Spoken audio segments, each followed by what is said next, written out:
ભાગ 15 ને 25 જાન્યુઆરી 5-5 324થી લઈને 329.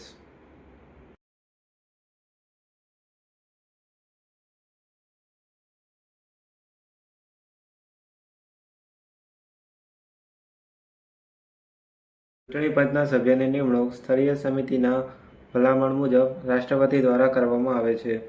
સ્થળીય સમિતિની અંદર 3 સભ્યો હોય છે.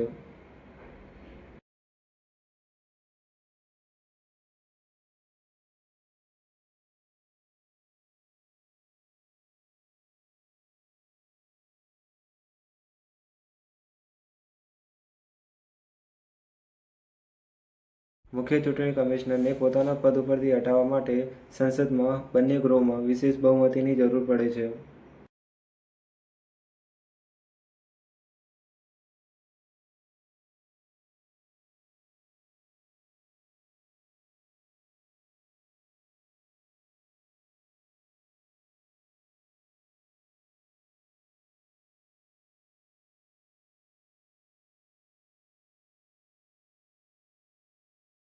અનુચ્છેદ નંબર 327 ને 329. 329 મુજબ ચૂંટણીમાં ન્યાયાલય લાગુ પડશે નહીં અને 327 મુજબ ચૂંટણી સંબંધિત કાયદા સંસદ બનાવી શકે છે.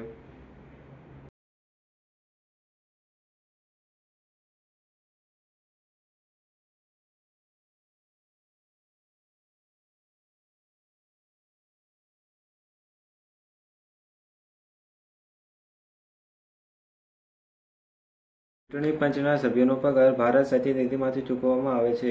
તે ભારિત હોતા નથી, માટે તેના ઉપર મતદાન થઈ શકે છે.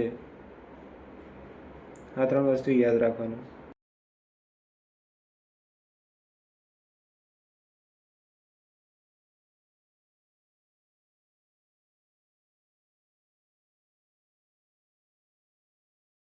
દરેક રાજ્યમાં ચૂંટણી કમિશનર તરીકે CEO હોય છે, જ્યારે મત વિસ્તારમાં રિટર્નિંગ ઓફિસર હોય છે.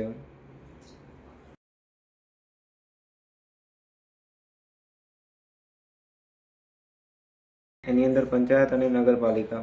નગરપાલિકા પૂછવામાં આવે તો 243 ZA અને પંચાયત પૂછવામાં આવે તો K. અને તેમની નિમણૂક રાજ્યપાલ દ્વારા કરવામાં આવશે.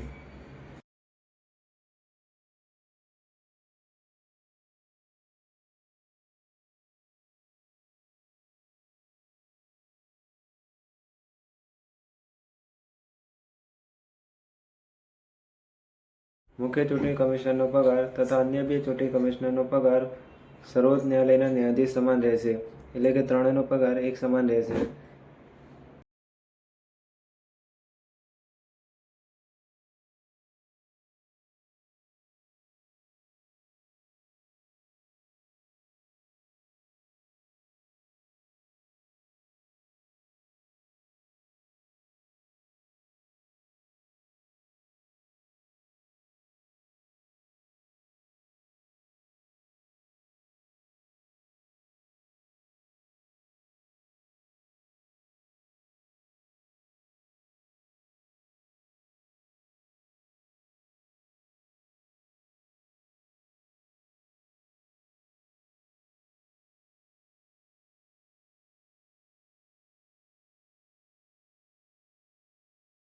આ તમામ માહિતી જે ફેક્ટ આધારિત હતી.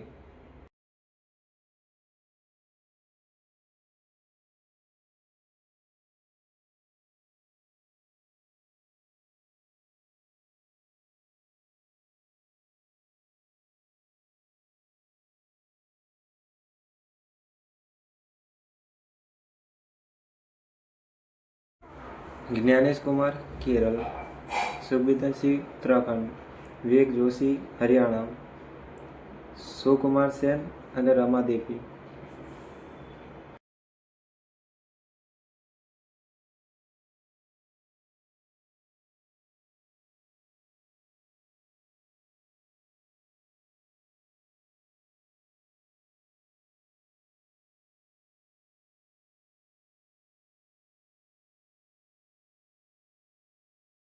ચૂંટણી પંચ પોતાનો વાર્ષિક અહેવાલ રાષ્ટ્રપતિને નથી આપતો, પરંતુ નાણાં પંચ અનુચ્છેદ નંબર 281 મુજબ રાષ્ટ્રપતિને વાર્ષિક અહેવાલ આપે છે.